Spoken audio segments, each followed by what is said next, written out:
Assalamualaikum. Salam sejahtera. Terima kasih kerana kembali lagi bersama kami. Okey, pada kali ini kita akan membawakan satu topik perbincangan berkenaan dengan penyakit dalam sukan memanah. Mungkin ramai yang tertanya, sakit apa? Sakit bahu ke sebab shoot banyak sangat? Ke sakit hati sebab shoot tak masuk kuning? Bukan. Okey, penyakit ni sentiasa menghantui pemanah-pemanah dan seboleh-bolehnya memang semua orang tak nak terkena penyakit ni. Apa penyakit tu? Target panik. Okey, apa tu target panik? Macam mana ianya terjadi? Apa simptom-simptom kalau seseorang atlet tu terkena penyakit target panik ni? Bagaimana cara untuk mengatasi? Dan apakah langkah-langkah untuk merawat penyakit target panik?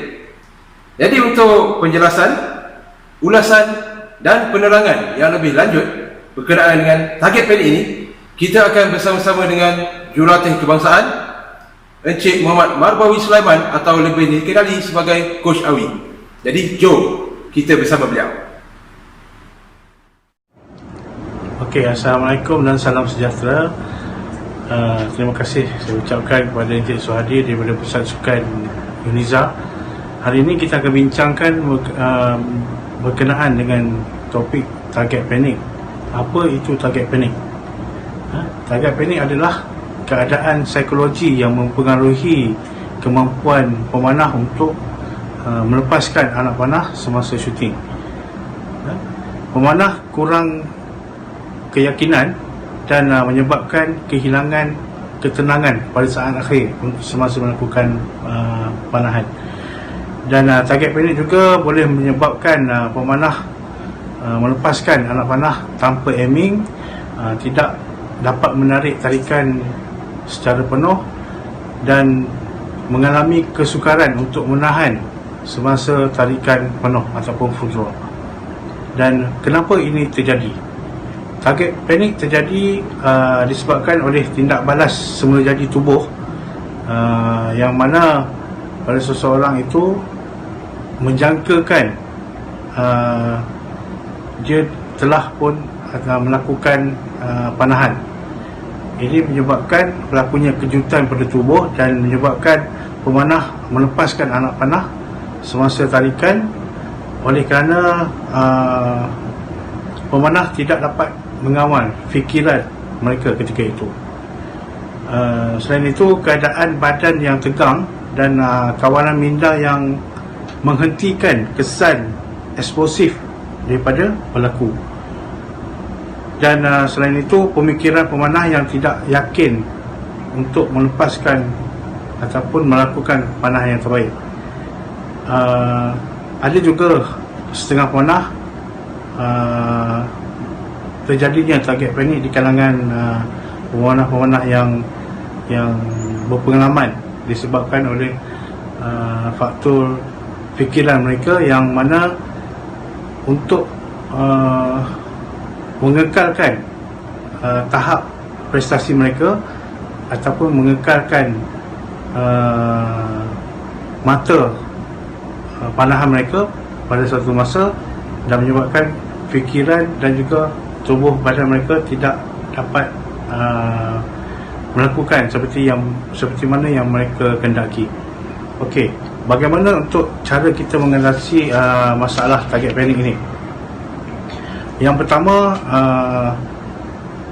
kita lakukan dengan cara tarikan full draw tanpa arrow, dan kita melakukan aiming. Maksudnya kita tarik kosong pada jarak dekat ataupun pada tempat yang sesuai tanpa meletakkan arrow ataupun kita loading arrow. Kita melakukan tarik kosong dahulu dan kita tetap melakukan aiming. Semasa tarikan tu kita boleh cuba hold dalam 4-5 second. Kalau lama pun tak apa, tak ada masalah. Dan kaedah kedua untuk kita merawat masalah target panik ini adalah dengan melakukan blind shooting, iaitu kita melakukan latihan panahan pada jarak dekat 10 ataupun 15 meter dengan memejam mata. Dan pada ketika ini pemanah memang tidak akan melakukan aiming, tidak akan melakukan bidikan, tetapi hanya melakukan tarikan full draw dan merasakan tarikan itu sepenuhnya dan berharap ataupun merasa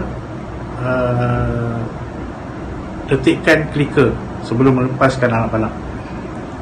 Okey. Dan yang ketiga adalah shooting dan aiming pada satu spot yang telah ditetapkan tanpa menggunakan target face. Maksudnya seorang atlet yang mengalami masalah target panic ni, jika dia dah kurang masalah melepaskan ataupun release ketika tidak sampai tarikan full draw, dia boleh dia dah boleh melakukan tarikan secara penuh. Dia boleh mula melakukan shooting dengan menggunakan arrow, tetapi pada jarak yang dekat dan tanpa target face. Dia cuma just untuk drilling, shooting dulu, untuk develop shooting form kembali.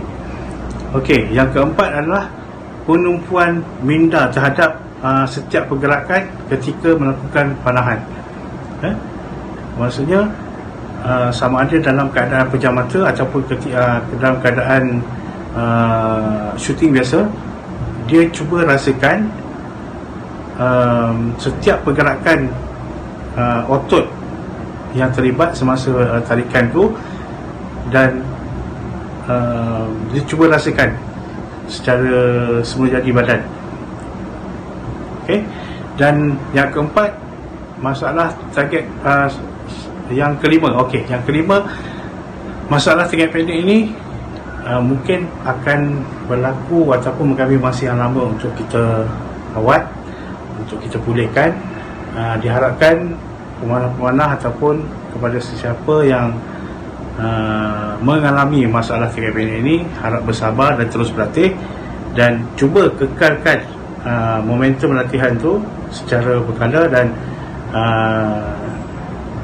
saya yakin pada suatu masa ataupun kalau kita melakukan latihan yang sistematik, kita akan dapat menghindari ataupun membuang masalah bad habit ni dan masalah target pendek ni. Dan untuk compound, jika berlakunya target pendek, mungkin ada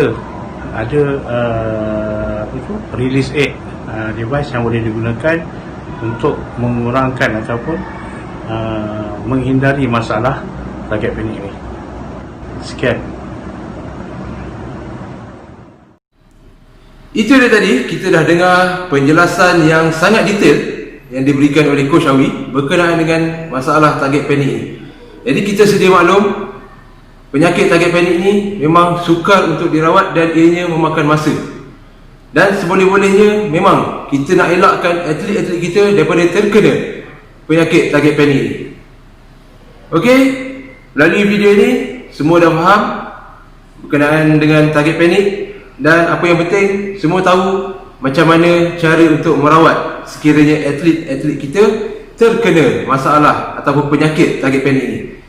Okey guys, kita akan berjumpa lagi di next video. Jangan lupa like, share dan subscribe YouTube channel kami.